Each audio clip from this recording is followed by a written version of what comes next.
Olá, bom dia.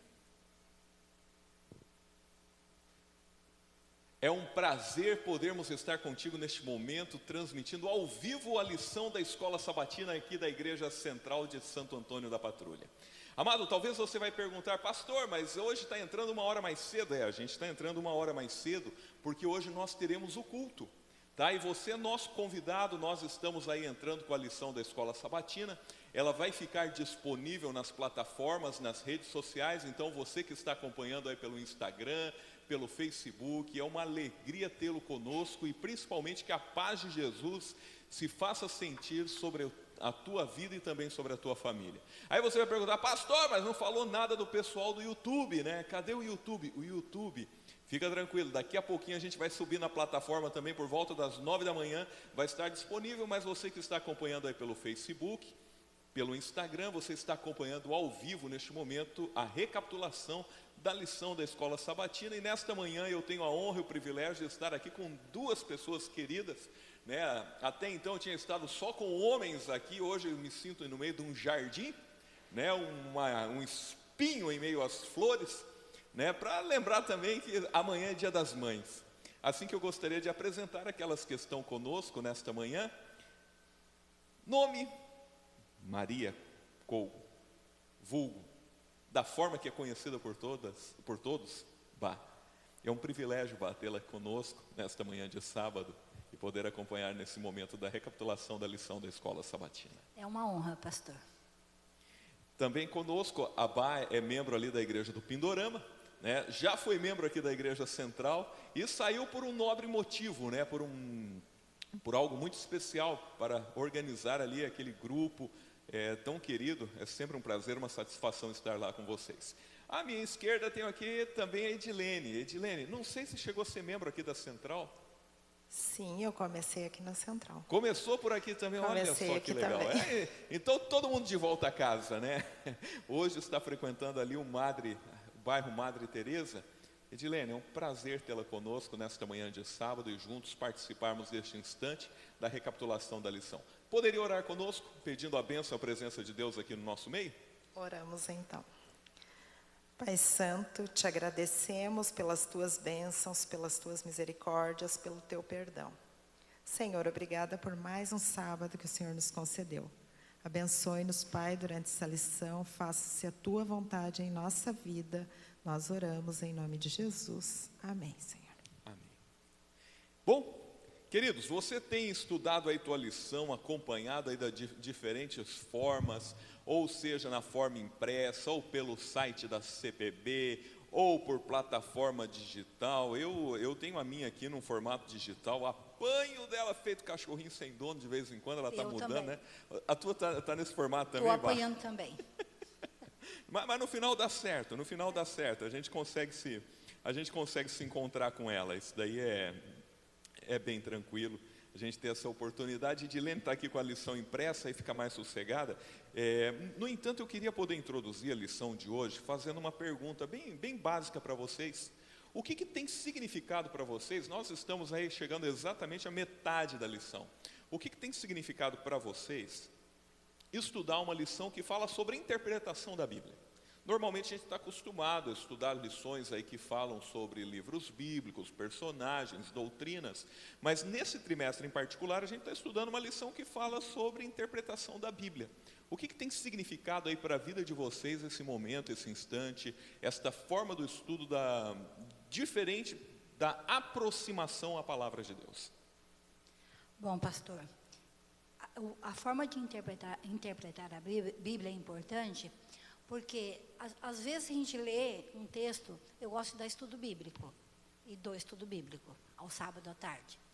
Então, como que eu posso dar um estudo bíblico se eu não consigo interpretar? A pessoa faz uma pergunta, e é engraçada a Bíblia. Cada um tem um jeito de interpretar, às vezes, e essa aí pode levar à perdição, porque interpreta de uma forma que não está o correto, de acordo como foi escrito lá no hebraico, porque a tradução, ela vem de acordo com a pessoa que está traduzindo a Bíblia.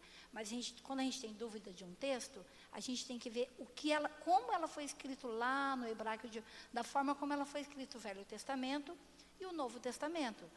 no aramaico e tal. Então, a gente tem que detalhar isso aí, porque é muito importante. Uma vírgula, um ponto muda tudo. Português é terrível, né? Não, exatamente, Bah, você comentou isso daí, e sabe, tem um texto aí bem complicadinho, que é o texto de Jesus com o ladrão na cruz. Sim. Né, que o pessoal colocou uma vírgula ali que não existe no original, e essa vírgula causa uma confusão do tamanho do mundo, porque o texto diz: de certo te digo hoje, e aí colocaram algo que não está no original em grego, né, e esse algo que foi posto diz mais ou menos o seguinte: que estarás comigo no paraíso? Não, pera lá, Jesus não foi para o paraíso na sexta-feira, tanto é que quando ele ressuscita na manhã de domingo, tem uma declaração ali fantástica, quando Maria Madalena se aproxima dele, olha e diz da seguinte maneira: olha, não me toques, ainda não fui ao Pai.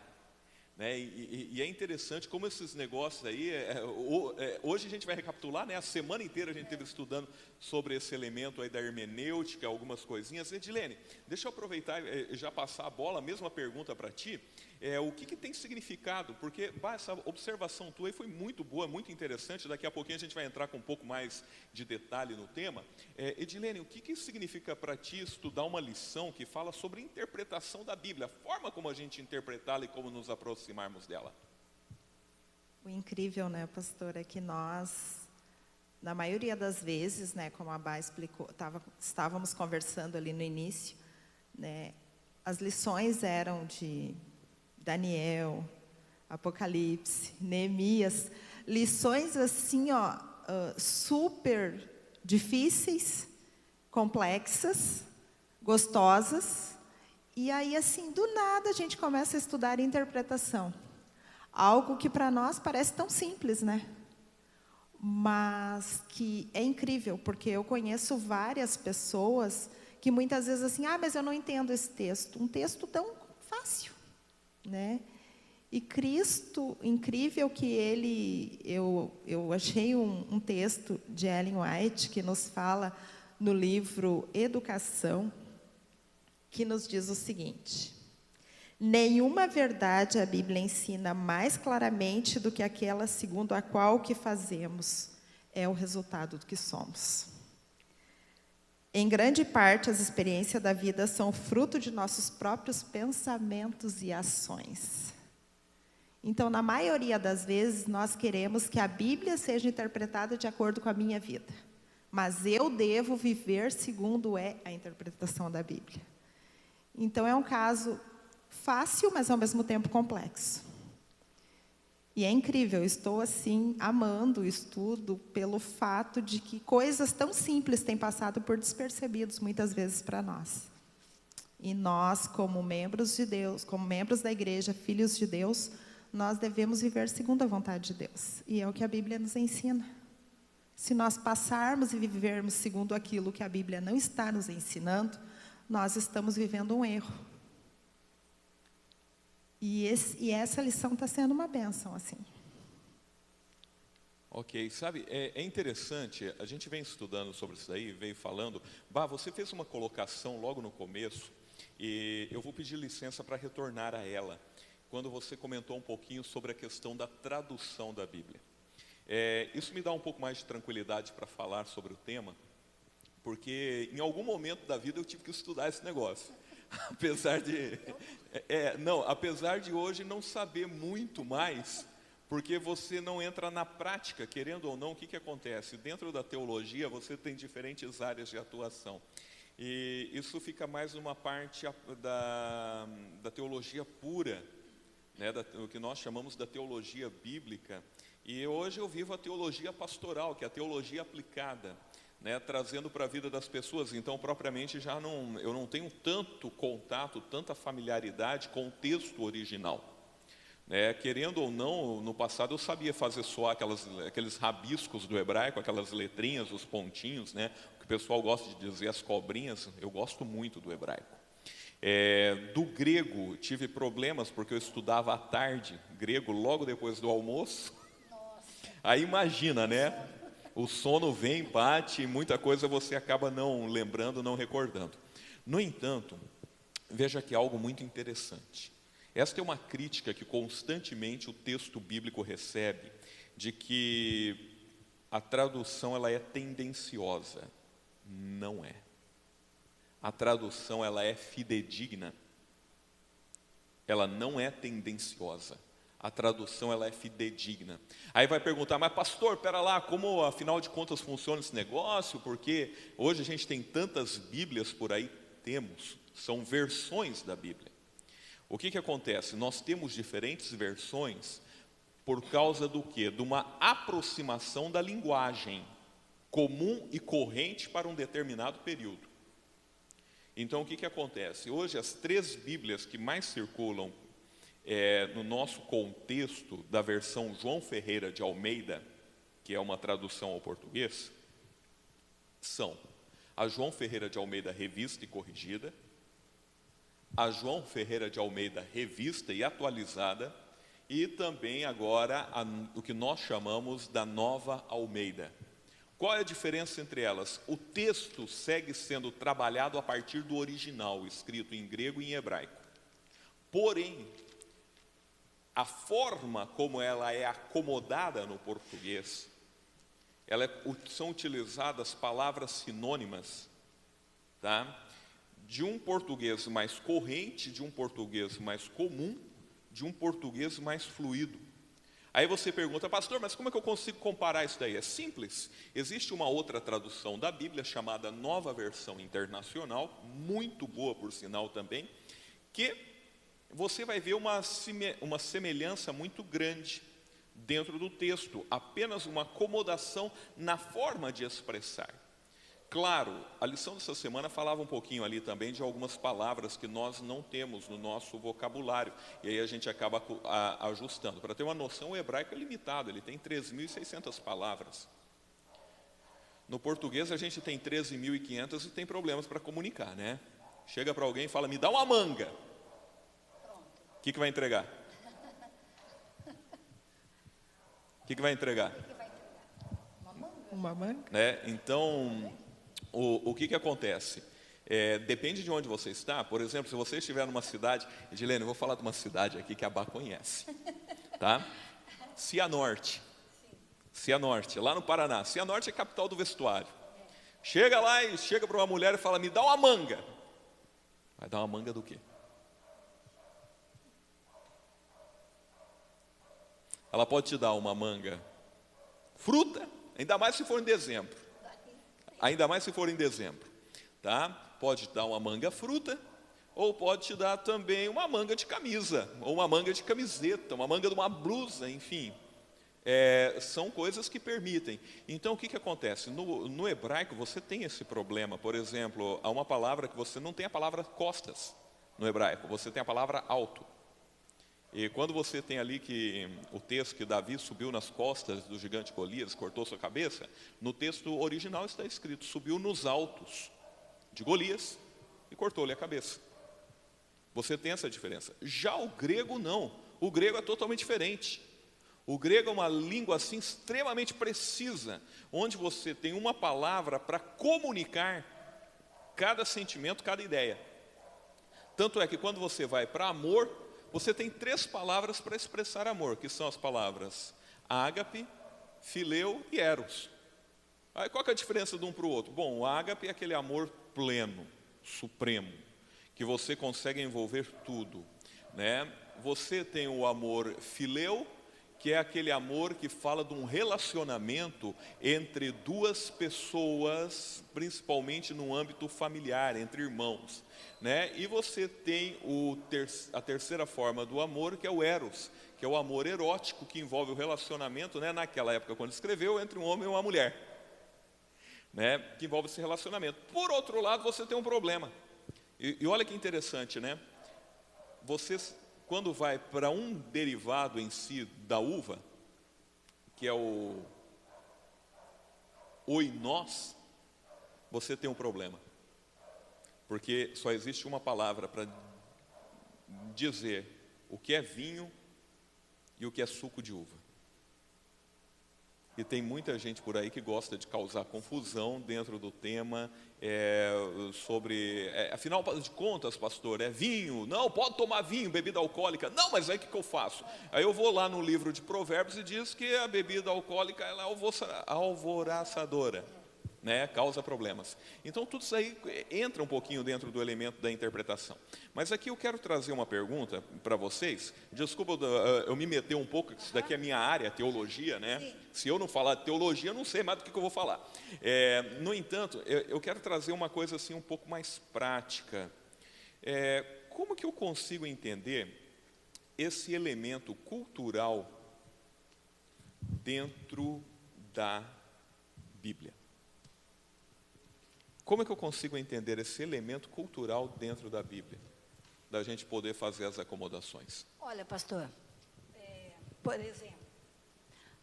por exemplo, Paulo, quando ele chegou para pregar, que ele viu a cultura completamente diferente, cheia de coisas assim, e ele pensou, um povo tudo ateu, que não acreditava na Bíblia, em Deus. Como pregar a um povo desse? Como? Então, a gente tem que ter um jogo, tem que ser inteligente também, tem que ter um jogo. No que essa pessoa se apega, no que ela gosta, a gente tem que ver a cultura dela. Não podemos enfiar uma coisa, por exemplo, falar de Bíblia, se ela não acredita em Bíblia. Como? Então, a gente tem que ter um discernimento, tem que ser inteligente, saber o que ela... pregar para uma pessoa dessa. Então, Paulo foi muito inteligente. Eu gostaria de ser inteligente, sim, mas não consigo. Ele deduziu ali um Deus desconhecido ali, e ele fez o sermão em cima daquilo lá. E ele alcançou pessoas. Então, é uma cultura. Então, a gente tem que ser... cultura do Rio Grande do Sul. Vamos falar um pouquinho disso daí? Pastor, no sábado passado, a gente vai apanhar aqui, a gente vai apanhar, porque você não é gaúcho e eu não sou gaúcho. Isso aí. A gente vai apanhar do povo aqui. O povo vai vir esperar a gente na porta da igreja para dar uma sova de pau aqui. Como a gente diz lá no Paraná, uma camaçada de pau. Né? Mas, vamos subir a ladeira. Vamos subir a ladeira, Mas aqui eu quero fazer uma colocação. Sábado passado a gente estava conversando lá na igreja sobre uma situação em particular, que aí você tem um choque cultural. Quer ver só? Sim. Vamos colocar alguns exemplos. Edilene, como é que pede pão aqui na padaria? Cacetinho. Se pedir no Paraná, me dá um cacetinho, o que isso vai render? Com certeza sai quebrado de apanhar. Vou dizer outra coisa, quer ver só?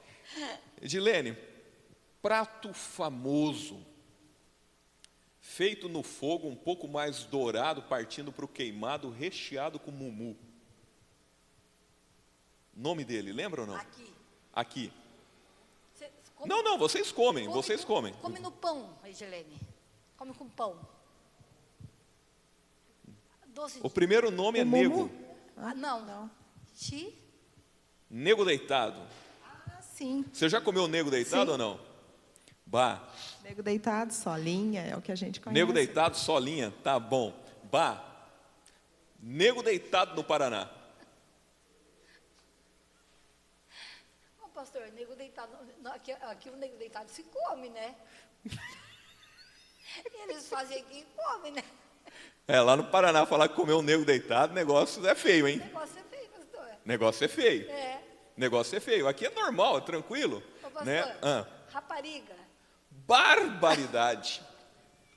Fala um negócio desse daí, tu apanha da menina, da mãe, do pai, até do avô que estava morto, eles capazes de sair da tumba para vir bater em ti. Verdade, a minha aluna, a mãe dela, anda rapariga, faz isso, Neide. Se tu falar isso lá no sul, lá no Nordeste, tu vai apanhar 3 dias sem parar. Porque rapariga é um nome horrível. E aqui no sul é uma menina. Normal, uma moça, né? Agora vamos fazer uma pergunta para a Edilene. Edilene, você tem uma data? Deixa eu repetir a pergunta. Você tem uma data? A Edilene está ferrada com nós dois. Não sei o que significa isso. Está ferrada, Edilene. Então, agora chegou a hora de eu abrir o vocabulário paranaense, principalmente do noroeste do Paraná, que é o único lugar que usa isso daí. Né? O que é a data? É um terreno. Sim, Fulano comprou uma data. uma data, um terreno para construir uma casa, algo assim. Você chegou, tua família tem data lá no Paraná, né? Minha mãe tem. Então, tá, joia. Sabe, queridos, parece que não, mas são esses elementos que acabam fazendo a diferença e que a gente precisa compreender, porque o que acontece? Se nós temos estas situações hoje no nosso dia a dia, muito mais nós teremos dentro do período bíblico. Veja que é interessante, porque a gente olha para algumas coisas dentro da Bíblia e a gente não consegue entender a questão da contextualização. Eu só vou citar uma contextualização bíblica, tá, para a gente entender o que é esta questão do elemento cultural. Bem rapidinho, só para a gente poder entender. Cabelo. Veja só a situação. Tem uma situação que Jesus passa ali com Maria, no jantar na casa de Simão, que ela quebra um vaso de alabastro aos seus pés e seca com o seu cabelo. Certo? Foi isso. O que acontece? Para uma mulher judia, o que ocorre? Ela sempre andaria com o cabelo preso. Uma mulher judia séria, tá? Se ela fosse uma meretriz, ela andaria com o cabelo solto. Olha que situação. Na cultura judia era isto. E o que Maria fez ali de soltar os cabelos aos pés de Jesus, chocou ali aquela situação, porque havia um elemento cultural. Por outro lado, olha como que era em Corinto. Em Corinto você tinha o culto a uma deusa chamada Diana, certo? Essa deusa Diana era a deusa da fertilidade. Logo, eu adorava esta deusa através do relacionamento sexual. Era a única forma que eu tinha para ter a adoração a esta deusa, através do relacionamento sexual. Então, veja bem, o que ocorre? Você tinha esse momento, e ali haviam as sacerdotisas e os sacerdotes no templo, para adorar a deusa Diana. Só que havia uma diferenciação. A sacerdotisa, ela raspava a cabeça. E o homem era cabeludão, cabelo comprido, para indicar que era sacerdote ou sacerdotisa de Diana. Logo, se eu encontrasse uma mulher com cabelo curto, o que eu entendia? Que ela tinha sido sacerdotisa de Diana. E este é o problema, que algumas vezes nós não entendemos alguns elementos culturais da Bíblia e queremos aplicá-las hoje ao nosso dia a dia. A gente quer fazer doutrina em cima disso. E a gente não consegue compreender que você tem ali alguns elementos importantes. E em função disso daí, a gente cria algo chamado pressuposição. O que é pressuposição? É uma forma que eu me aproximo ao texto. Eu fiquei bitolado naquilo lá, e aí o que acontece? Eu só vou me aproximar do texto naquela pressuposição, que aquilo é o certo, aquilo é o correto, que sempre deve proceder desta ou daquela maneira. Agora, eu precisaria ver contigo algumas pressuposições que a gente traz ao texto bíblico, que é mais um elemento aí cultural do que propriamente bíblico. Vocês conseguiriam me citar pelo menos umas duas pressuposições, assim bem rapidinhas, que a gente cria e a gente tenta se aproximar do texto bíblico com ela, sem ter ali propriamente escrito na palavra de Deus? Pastor, só antes assim de eu falar alguma coisa sobre pressuposições, eu gostaria assim de comentar um pouquinho só sobre a questão ali, né, do que Paulo, né, fez ali em Atenas. Quando estava estudando essa lição, achei incrível, né? Porque ali a lição diz que eles conheciam um Deus desconhecido, eles adoravam um Deus desconhecido, né? E o incrível é que Paulo usou exatamente isso para conseguir fazer com que eles entendessem, né, sobre a questão de um Deus que tinha uma competência, de um Deus que não pode ser servido por mãos humanas. E eu achei incrível assim a questão do quanto Deus deu ali uma inteligência para ele poder pregar. Porque imagina para nós chegarmos numa cultura aonde, por exemplo, adoram alguma coisa e a gente chegar empurrando assim, goela abaixo, como se diz, né? E ele foi tão inteligente que ele chegou e começou a falar através do ponto daquilo que eles estavam servindo. Ele aproveitou, então, aquela cultura deles ali para conseguir infiltrar a questão de um Deus todo verdadeiro, né? Ok. Podemos voltar, então, ao elemento Sim. da pressuposição? Porque eu preciso desse elemento para a gente caminhar para a parte final da lição. Sim. Né? E a gente precisa dar uma alinhada nesse elemento. Quais são algumas pressuposições que algumas vezes a gente traz conosco ao texto bíblico, e isso daí acaba fechando um pouco a nossa visão, a nossa interpretação da palavra de Deus? Assim, interessante, né? Que muitas vezes nós entendemos que certas pressuposições, como ali a lição fala eram promovidas por líderes, né, religiosos da época. Sim. Né? E aí o incrível que aí as pessoas ficavam esperando, né? Não iam aquilo que a palavra falava, chegavam até a palavra com a mente vazia, porque, tipo assim, se o meu líder está falando, eu vou obedecer e pronto, né? E o incrível que diz que a lição fala, né, que todo esse mundo tem várias crenças, né? Nosso mundo tem várias crenças. E muitas pessoas pressupõem e chegam até nós com esses assuntos e muitas vezes nós deixamos de falar aquilo que a palavra de Deus fala para explicar sobre isso, né? Pastor? Simba. Por exemplo, que a gente pode ficar pressupondo alguma coisa que a gente está bitolado naquilo da nossa infância, os nossos pais falando, etc. e tal. Sempre ouvimos falar que existe fantasma, né? As crianças têm maior medo. Né? Sim. Não, lá no Paraná a gente tem medo de lobisomem. Fantasma não dá susto, não. A gente tem. Então, isso atrapalha, porque são coisas que a gente acaba não enxergando, não abrindo a cabeça para as verdades bíblicas. Por exemplo, os discípulos, eles ficaram com medo quando Jesus apareceu, depois que Jesus morreu, ressuscitou e apareceu para eles. Por quê? Apareceu Jesus, o que eles pensaram? Pensaram que era Jesus? Não, pensaram que era um fantasma. Chegou um fantasma agora. Jesus mandou até que eles tocassem nele. Sou eu, de carne e osso, vamos comer, vamos beber, sou eu, não sou um fantasma. Então, o que acontece? A gente aprende muitas coisas. Eu, vindo de uma família, minha mãe católica, então, a gente aprende muitos rituais, muitas coisas, que depois, quando eu fui estudar a Bíblia aos 21 anos, que eu vi que não tinha nada a ver. Mas até então, eu era fissurada naquelas coisas. Naqueles terços que a minha mãe rezava, naquelas coisaradas todas, entendeu? Então, isso aí atrapalha a Bíblia. Porque quando você vai estudar a Bíblia, se você não pede a orientação do Espírito Santo, você não enxerga, você fica cego. Como os judeus eram cegos, como a gente às vezes é cega, então a gente fica cego. Sabe, é interessante isso daí, Bach, já cedo a palavra, Edilene, que isso daí, às vezes a gente cria algumas situações em nome de Deus. Por exemplo mesmo, eu já vi pastores aí defenderem que eu posso comer qualquer coisa.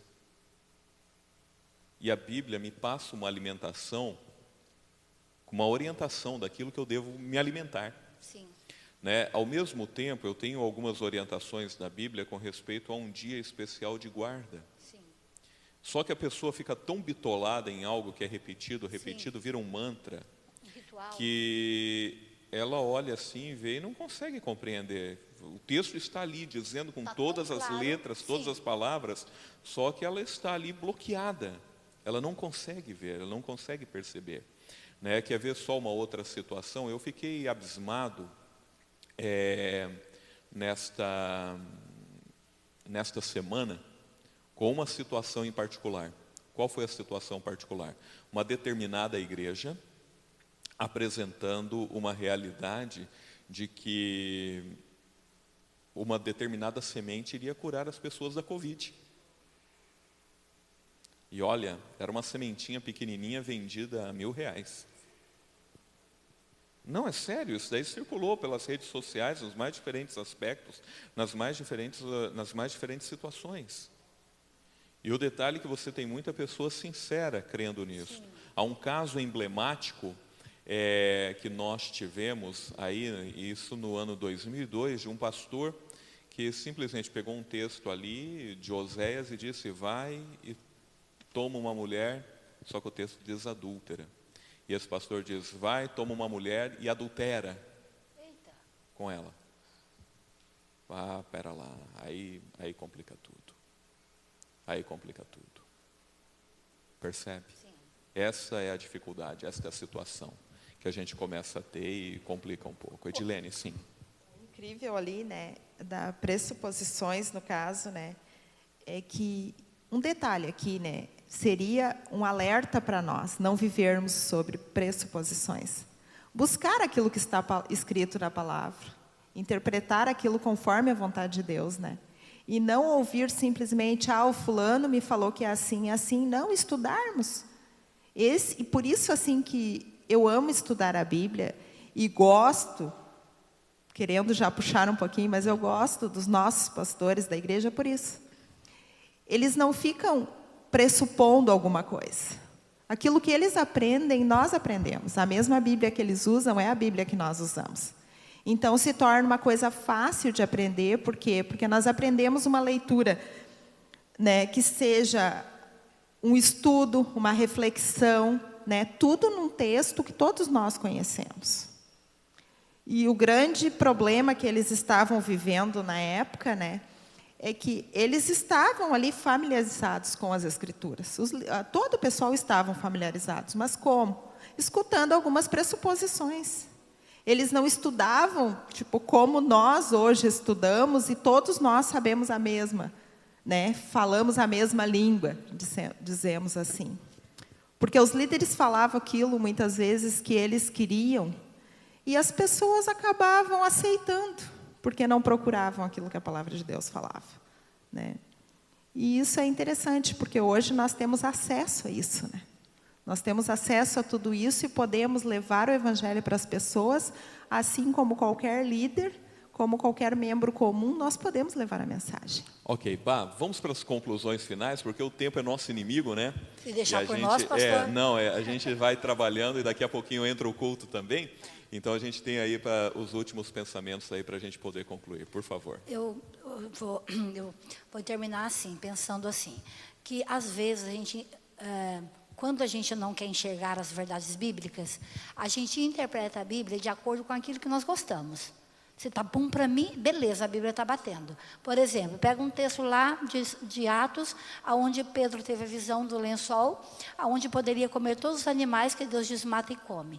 Não leram todo, nada a ver com animais, mas não leram todo, interpreta assim: mata e come. A Bíblia diz que pode matar e comer qualquer coisa. Então, isso aí é um problema sério, porque isso é contra a saúde, é contra a Bíblia, é contra os ensinamentos de nosso Deus. E a gente acaba fazendo tudo errado para não interpretar a Bíblia como ela está escrita, para não pegar um texto aqui e outro lá e entendê-la. Então, isso foi bom para mim. Com 21 anos, quando eu entrei na igreja, sem família nenhuma na igreja, completamente só, e até hoje praticamente. Mas a gente tem que estudar a Bíblia, graças a Deus que Deus vai nos iluminando e tirando aquela cegueira, aquela coisa que nós estamos habituados desde pequeno, no erro. Aí eu fui descobrindo as verdades, fui estudando e fui aprendendo e me decidi. Então, a gente tem um conselho assim para mim e para os meus amigos que estão nos ouvindo e que possam entender. Não leia a Bíblia com o pensamento daquilo que você já está vindo desde pequeno. Tenta interpretar a Bíblia, lê textos e mais textos comparando, para poder descobrir as verdades que Deus quer para nossas vidas. Que isso vai nos levar à salvação e não à perdição. Edilene, tuas considerações finais, por gentileza. Devemos, então, interpretar a palavra de Deus com base nela mesma. E buscar a sabedoria que há somente em Deus. Essa, sim, foi o fechamento do que eu entendi, do que a lição dessa semana me falou. A interpretação vem naquilo que a Bíblia, que é a palavra de Deus. Aquilo que Deus me colocou, eu devo cumprir, devo obedecê-lo. E nada mais. Sabe, queridos, tem uma coisa assim que me chamou muito a atenção da lição desta semana e eu guardei exatamente para o final. O que são estas observações? São as seguintes. O Espírito Santo trabalha na nossa mente. Ele trabalha no nosso coração. E eu recordo uma situação ali, eu vou citar um exemplo, a gente falou do apóstolo Paulo, estudamos ele durante a lição desta semana.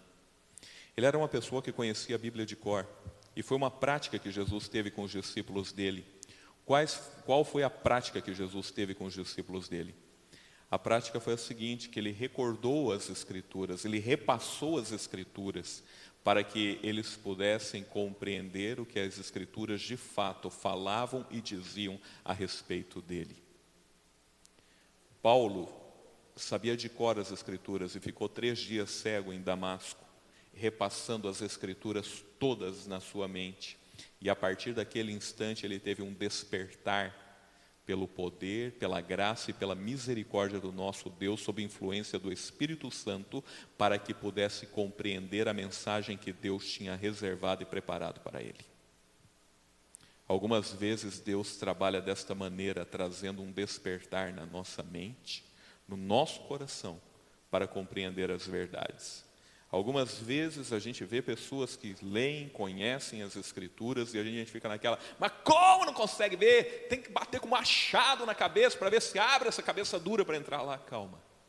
O profeta Zacarias diz, nem por força, nem por violência, mas pelo meu Espírito, diz o Senhor dos Exércitos. No determinado momento o Espírito Santo irá tocar aquela vida. E ao tocar aquela vida haverá um despertar do conhecimento, da palavra de Deus. Na verdade, é permitir que a Bíblia fale por si.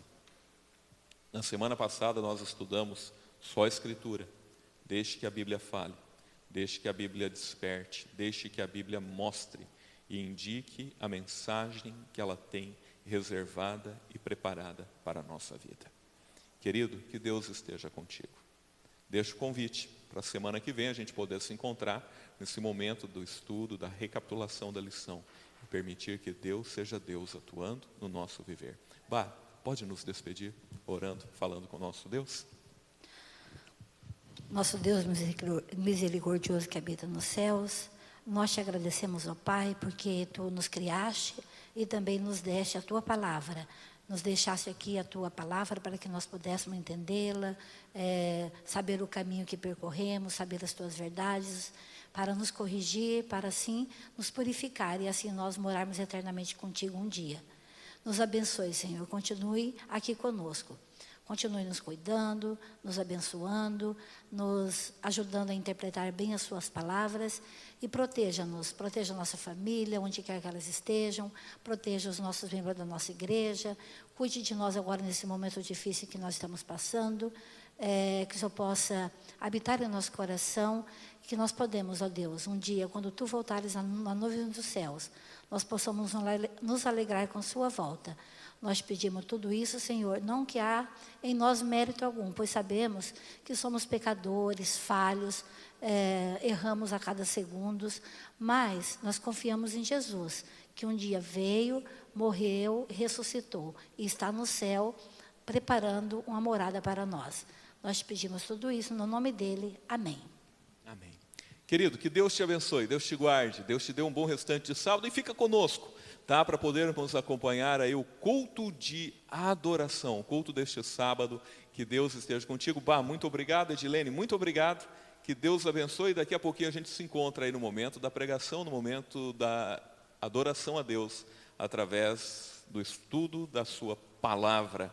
Nós tivemos agora o momento de recapitular tudo que acompanhamos aí pelo estudo da lição da Escola Sabatina. Que Deus abençoe e dê um bom sábado a cada um de vocês. Amém.